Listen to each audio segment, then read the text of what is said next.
All right. Well, the media think Trump is on his way out. But is he? Trump takes to Twitter to fight back. The Republicans finally pass a tax bill. Plus, the President of the United States sounds off on Roy Moore. And we'll go through all of the biblical allusions to taxes. Yes, really. I'm Ben Shapiro. This is The Ben Shapiro Show.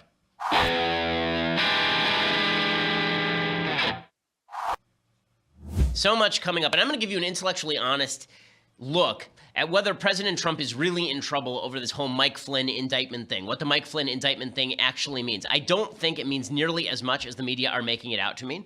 I think the media are way out in front of what the news is actually showing. And in fact, it seems to me that the Flynn indictment in some ways actually shows that the Mueller investigation is not going to end with anything except for a political prosecution of the President of the United States by Democrats. I want to get to all of that. I also want to get to a huge Supreme Court case that is going to be discussed tomorrow. I want to talk about the tax bill. We'll talk about all those things. But first, I want to say thank you to our sponsors over at My Patriot Supply. So you look around and you see that there are natural disasters on a regular basis, right? There are earthquakes in California. Apparently, there's been a swarm of small earthquakes in California that are supposed to be leading up to the big one, perhaps. We can all hope not. But regardless of whether it happens or not, you should be prepared for any disaster that may arise, whether it is man-made or whether it is natural. This is what the government suggests. This is what prudent people do. This is why you should go over to My Patriot Supply and you should get their 102-serving emergency food kit for just $99. The experts in food storage say it can last in your home up to 25 years. 102 servings of emergency food for $99. You basically spend $100, and now you're safe and your family is safe from the vagaries of natural disasters for the foreseeable future. It seems like a great way to make sure that you're protected. You stick it in your closet, you forget about it. Folks in the office have tried it. They say that it tastes exactly like home cooking. Order several kits at this low $99 price. Make sure that your family is safe. Call 888-803-1413, 888-803-1413, or go online to preparewithben.com. That's preparewithben.com. The kits include breakfasts, lunches, and dinners. They are ship free. Call My Patriot Supply right now, America's most trusted food storage company, 888-803-1413, 888-803-1413, or preparewithben.com. Again, that seems like a cheap price to ensure that your family is safe. So preparewithben.com. Okay, so we start, of course, with the big news that broke on Friday that Mike Flynn had pled guilty to lying to the FBI. The indictment showed that that was really all that was there. And I had speculated two possibilities. Possibility number one is that he pled to lesser charges in order so the FBI could get him to flip on Trump. Possibility number two is that this is basically all the FBI had. And now the FBI is just going to charge a bunch of people for lying to the FBI in the absence of any crime. Remember, what Mike Flynn, the former national security advisor, was charged with was lying to the FBI about him making phone calls to the Russian ambassador, Sergei Kislyak, on December 22nd. What exactly did he say in those phone calls that was so all-fired terrible? Apparently, he called up and he said, President Obama, on his way out, is attempting to create these new sanctions. He wants to demonstrate that Hillary Clinton lost because we cheated in the election. Don't worry about it. The sanctions are never really going to be taking effect. They're not going to damage you. Just hold your fire. And Putin said, okay. Okay, so that's really nothing special, okay? It's a transition team. He was about to enter office as the national security advisor 3 weeks later. The people who are saying, well, it's a Logan Act violation. The Logan Act prevents you from basically making your own foreign policy, but it's not clear that the Logan Act is even constitutional. It was passed into law in 1799. It has never convicted anyone in 218 years. It has not convicted a person, not one. So the idea that suddenly it's going to be applied for the Trump administration is absurd. You've seen many Democrats who have applied their own foreign policy while Republicans were in office, while other Democrats were in office for that matter. And Jimmy Carter basically ran North Korean foreign policy while Bill Clinton was in office. Teddy Kennedy tried to go over to the USSR and then make a deal with the USSR so that they would help affect the 1984 election cycle so that he could get in. Right? But Barack Obama was conducting calls with other members of foreign governments long before he took office in 2009. All this stuff has been happening routinely, so the idea that Mike Flynn did anything deeply wrong by contacting the Russian ambassador is absurd. Also, apparently, he asked the Russian ambassador to help stymie a UN resolution that Barack Obama was trying to push in his final days to slap Israel over so-called settlements, and so Kislyak was called by Flynn, presumably at the behest of Jared Kushner, and Kushner said, if you could back off that would be nice. Again, I don't see anything wrong with any of this. I really don't see anything terrible about this, but he did lie to the FBI. So now what it looks like is that Robert Mueller is putting together a bunch of charges based on lied to the FBI. Well, if this turns out to be a bunch of people who lied to the FBI about non-criminal activity, as I said last week, this sounds a lot like Scooter Libby. Scooter Libby, if you recall, was an aide to Vice President Dick Cheney during the W administration, and there was a story going around that someone in the White House had leaked the personal information of Valerie Plame, a CIA agent, in order to get revenge on her husband, Joe Wilson, because Joe Wilson had written a long op-ed in the Washington Post about how the Bush administration had been wrong about WMD in Iraq. It turned out that it was Richard Armitage over at the State Department who had leaked Valerie Plame's name, but Scooter Libby sort of either got a conversation wrong or lied about a conversation to the FBI. He was prosecuted, he was put in jail, and Bush commuted his sentence. This sounds a lot like that. Right? Scooter Libby didn't actually commit any crime other than lying to the FBI. Lying to the FBI is a crime, but if there's no underlying crime, it's not Watergate. Watergate was a bunch of lies about an actual crime, a break-in at the Watergate Hotel that was designed to put bugs in the Democratic National Headquarters. Okay, nothing like that has happened here. There's no evidence of any actual crime by anyone in the Trump administration with regard to collusion, with regard to working with the Russian government, no charges of serious crime. And all the rumors that Mike Flynn was going to be charged with corrupt ties to Turkey or to Russia, none of that materialized. Andy McCarthy over at National Review, he has a really fascinating piece in which he discusses at length the idea that there would be some sort of deal cut where Flynn only gets prosecuted with the smallest possible crimes and he's let go on the bigger ones in order to cut a deal with them. He says that's not the way it works with prosecutors. Andy McCarthy, former federal prosecutor, he says what you do is you actually prosecute the biggest crimes and then you say in the plea agreement that he's going to get off on lesser years for bigger crimes unless he works with us. Because the problem is once you file charges, the charges are filed. Right? So if all they're filing charges on are the lesser charges, that's not much of a threat to Mike Flynn. So all this talk about how inevitably it must be that Mueller has something really terrible on Flynn, and now Flynn is going to say something really terrible about Trump, not a lot of evidence to suggest that in any case. So President Trump responds over the weekend. It's not really bright. You know, the president of the United States really should keep his mouth shut on this stuff, or he should send out his lawyers to say something. But the president always feels the need to sound off himself, and in doing so, he gets himself in a little bit of hot water. Here is President Trump defending Mike Flynn. Well, I feel badly for General Flynn. I feel very badly. He's led a very strong life, and I feel very badly, John. I will say this. Hillary Clinton lied many times to the FBI. Nothing happened to her. Flynn lied, and they destroyed his life. I think it's a shame. Hillary Clinton, on the 4th of July weekend, went to the FBI, not under oath. It was the most incredible thing anyone's ever seen. She lied many times. Nothing happened to her. Flynn lied, and it's like they ruined his life. It's very unfair. The most incredible thing anyone has ever seen in history is what Hillary Clinton did. Hillary Clinton will always be the go-to for President Trump. But Trump is not wrong when he says that Hillary Clinton apparently lied to the FBI. I think that that's probably true. And she got away with it. Mike Flynn lied to the FBI, and now it looks like they're pillorying him. Is lying to the FBI okay? Of course not. He committed a crime. And if he committed a crime, then he should pay the price for that crime. But the idea that Michael Flynn was actually trying to cover up for something more nefarious is not true. Now, here's where Trump really gets himself in trouble, or at least we don't have the evidence of that yet. Here's where Trump really gets himself in trouble. So Trump tweets out this over the weekend. He tweets, quote, "I had to fire General Flynn because he lied to the vice president and the FBI. He has pled guilty to those lies. It is a shame because his action during the transition were lawful. There was nothing to hide." Okay, so he's basically saying what I'm saying here is that Flynn lied to the FBI, but there was no underlying crime. The problem here is that what the president is actually saying is that he fired Flynn knowing that Flynn lied to the FBI. So this led a lot of people to suggest that this was obstruction of justice. Right? The reason that it sounds like obstruction of justice is because James Comey, if you recall, had testified that President Trump told him to let Flynn go. And then he apparently fired Flynn because he had lied to the FBI. So the implication of this tweet is that Trump knew that Flynn had lied to the FBI when he fired him, not just lied to the vice president. So if he knew that Flynn lied to the FBI, and then he went to Comey and told Comey, then the head of the FBI, to let Flynn go, a lot of people on the left claiming that this is obstruction of justice.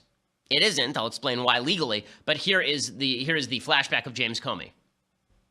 They are reporting that James Comey wrote a memo after that dinner he had with President Trump in January and said the president had asked him to shut down the investigation of Michael Flynn, his national security advisor, who, of course, was subsequently fired. That is going to fuel even more the calls for either a special prosecutor or a more intensive investigation by the House, by the Senate, and by the FBI. So obviously that's not Comey himself. That's the name of the reporter slips my mind from CNBC. But in any case, Comey did testify in open hearing that Trump had told him to let Flynn go, right? So a lot of people on the left saying, well, you know what that is? That right there, that's obstruction of justice. Well, Dianne Feinstein is saying this, right? Dianne Feinstein, the senator from California, she says this looks like obstruction of justice. As you know, I'm ranking on Judiciary, and the Judiciary Committee has an investigation going as well. and it involves obstruction of justice. And I think what we're beginning to see is the putting together of a case of obstruction of justice. I think we see this in the indictments, the 4 indictments and pleas that have just taken place, in some of the comments that are being made. I see it in the hyper-frenetic attitude of the White House, the comments every day, the continual tweets, and I see it most importantly in what happened with the firing of Director Comey. And it is my belief that that is directly because he did not agree to lift the cloud of the Russia investigation. Okay, the problem here is that there is no clear-cut obstruction of justice. Even if he fired Comey, let's say worst-case scenario, he fired Comey because he wanted Comey to stop investigating Flynn. There's no clear-cut investigation, obstruction of justice, because the president does have the power to fire the FBI director for any reason he sees fit. Okay, I've actually looked at the statutes, and I'm going to go through the statutes right now with you on obstruction of justice as to whether obstruction of justice actually took place. Not clear legally that obstruction of justice has taken place. By the way, the idea that Trump shut down the investigation is obviously untrue. I mean, the special counsel has gone forward. Trump has the power to fire the special prosecutor, Robert Mueller. He has not, in fact, done any of that. So before I get to whether this is obstruction of justice, even if the Democrats' worst suspicions are confirmed, first I want to say thank you to our sponsors over at Saucy. So, you know, the news cycle moves so fast. Life is full of stress. At night, you want to unwind. You want to relax. You want some alcohol. Well, that's why you need Saucy. Saucy is the alcohol delivery app. They deliver your favorite wine, beer, liquor right to your door on demand. It is Lyft or Uber for alcohol. So if you're in LA, San Francisco, Chicago, San Diego, Sacramento, your Saucy order will arrive at your door in 30 minutes or less, ready to drink. This happened to me the other night. My wife and I were interested in drinking a little alcohol. Been a rough day, and we didn't have any alcohol in the house. So we immediately got on the Saucy app, and Saucy had somebody arrive at our door within, it was really, I think, about 20 minutes. With the alcohol that we desired. It's a pretty awesome thing. For the rest of you, if you're not in one of these big cities, then you will have Saucy delivered to you in 2 days or less nationwide. So you can order in advance, and in 2 days or less nationwide, it will arrive anywhere. There are no order minimums, no delivery fees, no running to the store. If you've got the Saucy app, you got a fully stocked bar right there on your phone. You're in the middle of a party. You don't want to break from the party. And so now you just get on your phone, and some schlub shows up with your alcohol, and you don't have to worry about running out to the local Dale's Jr. to make sure that you're actually stocked up for the party. For a limited time, you get $15 off when you download the Saucy app and enter promo code BEN. That's the Saucy app, spelled S-A-U-C-E-Y, Saucy. Enter promo code BEN for $15 off. Get that Saucy app today and use promo code BEN. It makes your life a lot more convenient. And honestly, there's nothing that's better than you're sitting there watching your Netflix and chilling, but you don't have the chill. That's what Saucy provides to you. Saucy app, and use that promo code BEN. That's correct, folks. I did just use the phrase Netflix and chill. Okay, so as far as obstruction of justice, the Democrats are basically claiming now that Trump fired James Comey in order to obstruct justice. This doesn't wash for a couple of reasons. One, the special counsel has continued his investigation into Russian collusion and has found nothing. Collusion is not a crime. And now let's look at the actual statutes on obstruction of justice. So there are 3 separate federal laws that cover obstruction of justice. There's 18 U.S. Code 1503. This is called the Omnibus Clause. It covers, quote, corruptly or by any threatening letter or communication influencing or impeding or endeavoring to influence, obstruct, or impede the due administration of justice. But this clause requires a pending judicial proceeding, and there is no pending judicial proceeding because Flynn had not been indicted yet. Now, if Trump were to go to Mueller now and say to him, cut it out, let Flynn go, then that would actually be obstruction of justice. But he doesn't have to do that. He can just pardon Flynn, right? Which is not obstruction of justice because he's the president, and that's within his purview. There's 18 U.S.C. 1512C. This provision of law covers anyone who, quote, obstructs, influences, or impedes an official proceeding or attempts to do so. It is not clear that an FBI investigation is actually an official proceeding, and it's hard to prove intent in any case. And by the way, it's not enough to show intent to violate the subsection. You have to take a substantial step toward the accomplishment of that goal. So again, there's no substantial step taken toward obstruction. And finally, there's 18 U.S. Code 1519, and this provision covers destroying evidence. There are no accusations that President Trump destroyed evidence in any of this. So is there obstruction of justice? No, she's wrong. Does Trump have the capacity to fire Comey for any reason? The answer is yes. Comey works for him, so there's no obstruction. He could fire Comey. Does that mean that it's smart for the President of the United States to go out there and start saying that he knew that Flynn lied to the FBI and then he fired the FBI director? No, that is not smart of the President of the United States. It gets him in all sorts of hot water, and that's why the President's lawyer came forward and said, I wrote that tweet. It wasn't Trump. The idea being that it doesn't establish Trump's knowledge that Flynn lied to the FBI if the lawyer wrote the tweet. Now, what's interesting is when you watch the conflation of two separate narratives from the Democrats. Dianne Feinstein, I believe, is a lawyer, so she knows enough to know that you can't make charges of collusion without evidence, or you shouldn't, and that the Mike Flynn charges don't show that there was actual cheating in the election between Russia and the Trump campaign.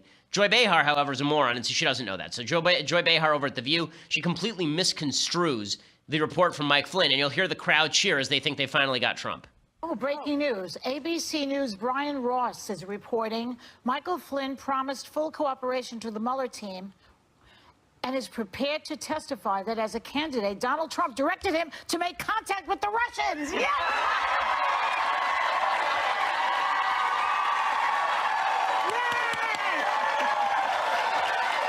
And the crowd goes wild for news that never happened.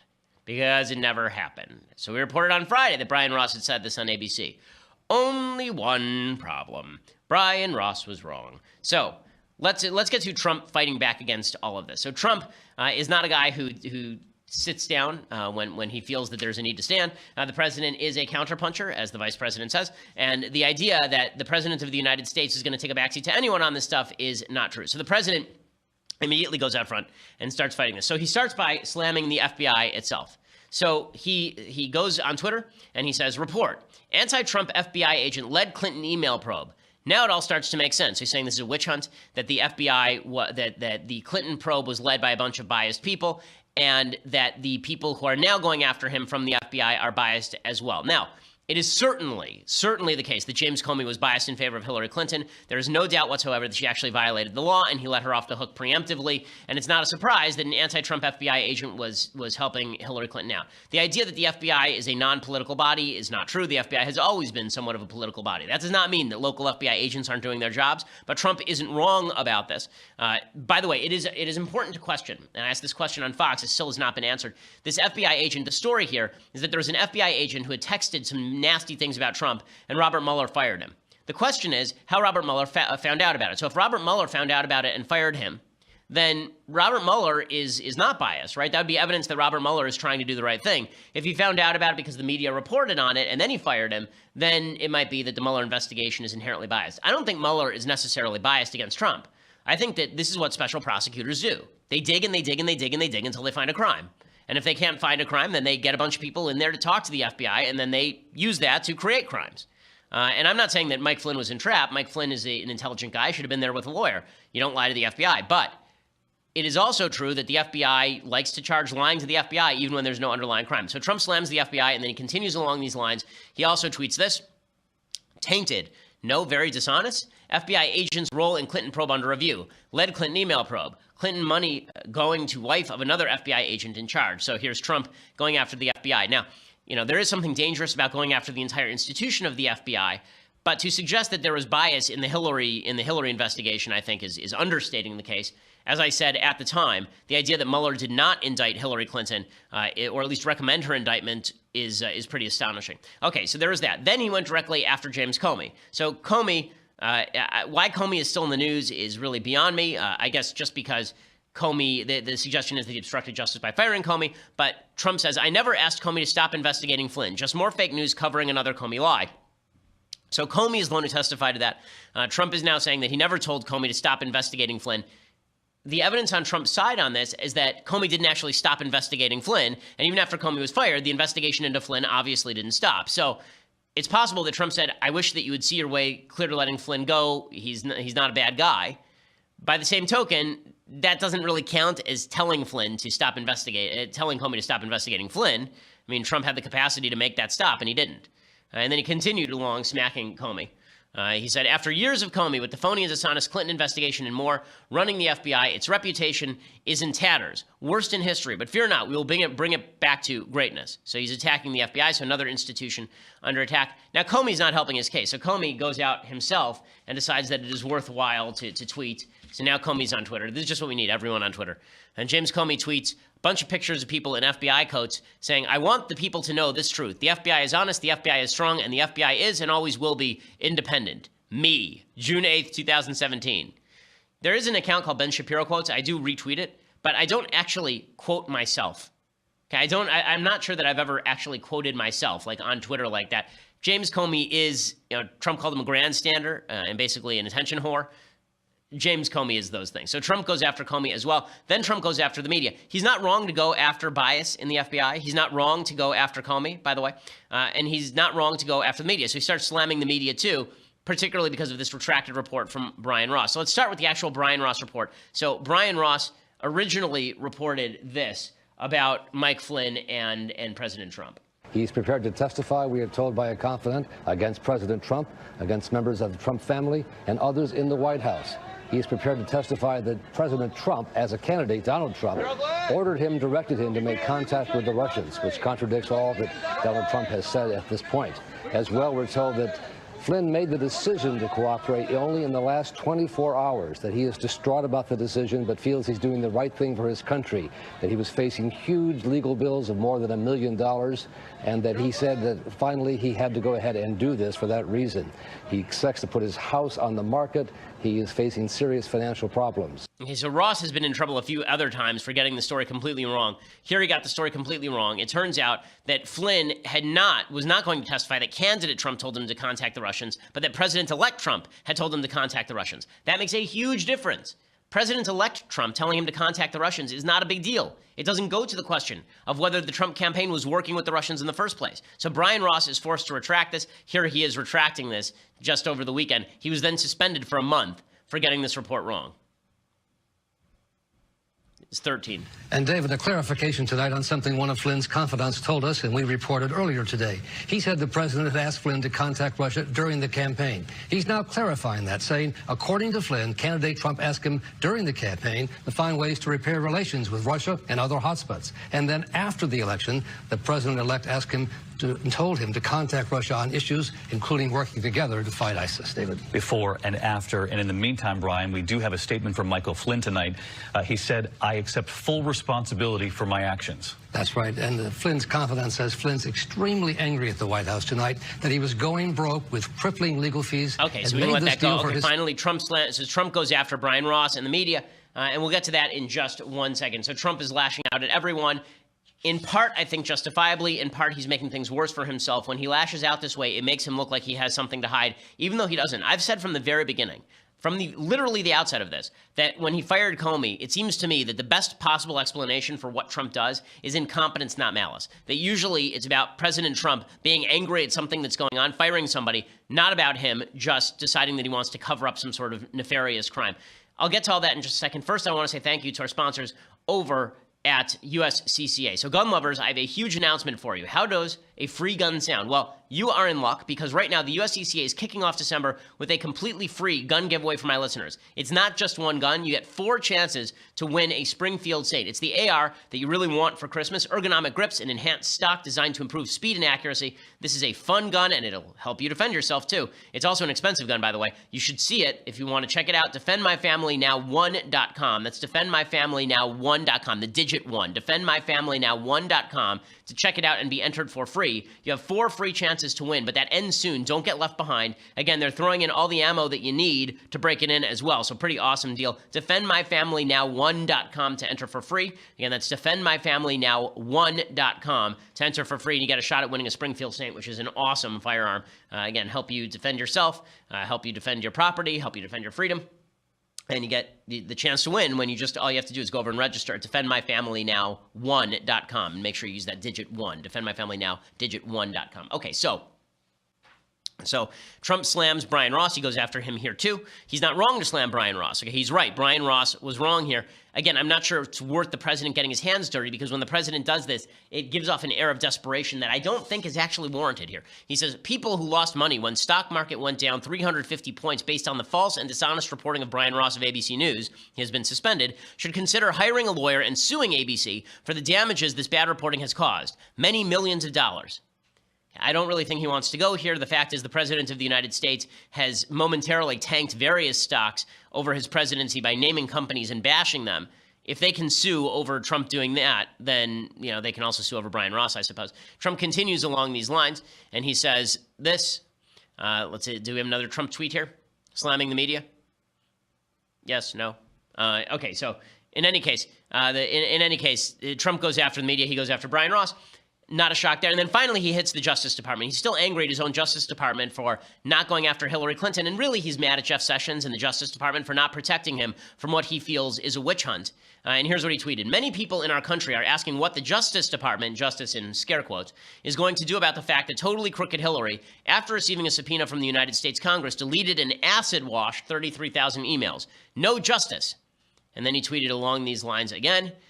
He went after his own DOJ. So General Flynn lies to the FBI. His life is destroyed. Crooked Hillary Clinton on that now famous FBI holiday interrogation with no swearing in and no recording lies many times and nothing happens to her. Rigged system or just a double standard? Again, I don't think he's wrong on all this. I just think that the louder Trump gets, the more it looks as though he has something to hide. And that's a problem for him. The best thing he could do right now is say, listen, the investigation should go forward.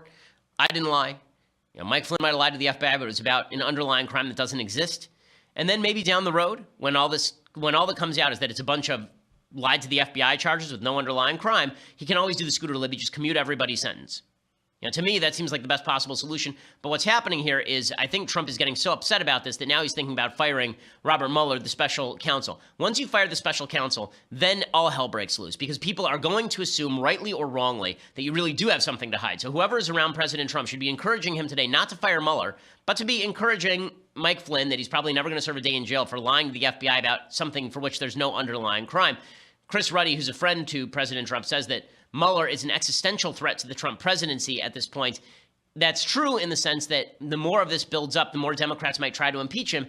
But let me put it this way. If the Democrats tried to impeach Trump over Mike Flynn lying to the FBI over no underlying crime, I would oppose the impeachment. I think so would most Americans. Here's Chris Ruddy, though, saying that Trump is feeling really threatened. At the end of the day, my view is that Robert Mueller poses an existential threat to the Trump presidency. He's gotten 4 major, 2 convictions, 2 plea agreements, lightning speed. Okay, I don't think that he poses an existential threat to the Trump presidency unless you think that Trump actually has something to hide. If Trump does have something to hide, then it was Trump that posed an existential threat to the Trump presidency, not Mueller. That said, this does not look like this is an apolitical investigation by any stretch of the imagination. It looks like an investigation designed to elicit charges of lie to the FBI that is not designed to elicit actual underlying crimes. We were told this investigation was all about collusion with the Russians. Has there been any evidence of that? Has Mueller indicted anyone for any of that? Not that I can really see anywhere here. I mean, George Papadopoulos would be the closest thing to it, and even that is unclear as far as actual collusion. Okay, so I have a lot more to talk about. I want to talk about tax reform. I want to talk about a big Supreme Court case that is coming up tomorrow. We still have to do our Federalist paper because it is a Monday, so we have not done our assignment yet. So lots to get to, but for all of that, you're going to have to go over to dailywire.com and subscribe. For $9.99 a month, you can get a subscription to dailywire.com. And when you do, you get the rest of our show live on video. You get the rest of Michael Knowles' show live on video. You get the rest of Andrew Klavan's show live on video. Plus, you get to be part of my mailbag. And our 4th episode of The Conversation is coming up on Tuesday, December 12th at 5 p.m. Eastern, 2 p.m. Pacific, featuring your favorite, parentheses me. Subscribe today to be a part of The Conversation and ask me questions, which I will either answer or mock or then answer in the order they are entered into the live feed. My conversation will stream live on the Daily Wire Facebook page and the Daily Wire YouTube channel. It'll be free for everybody to watch. Only subscribers can ask the questions. If you want to ask questions as a subscriber, log into our website, dailywire.com, head over to the conversation page to watch the live stream. After that, start typing into the Daily Wire chat box, and I'll answer questions as they come in for an entire hour. Once again, subscribe to get your questions answered by me, the incomparable Ben Shapiro, on Tuesday, December 12th, 5 p.m. Eastern, 2 p.m. Pacific. Join the conversation. Subscribe now so that you can ask the questions. Also, if you want the annual subscription, you get all those things, and you also get this, the finest in all vessels that hold beverages, the Leftist Tears hot or cold tumbler. You'll treasure it every moment for your remaining days on this earth. It is just spectacular. So you get all of those things. Or if you just want to listen later, please subscribe to our YouTube channel. Please go over to SoundCloud, iTunes, any place you listen to podcasts, subscribe, and leave us a review as well. We are the largest, fastest growing conservative podcast in the nation.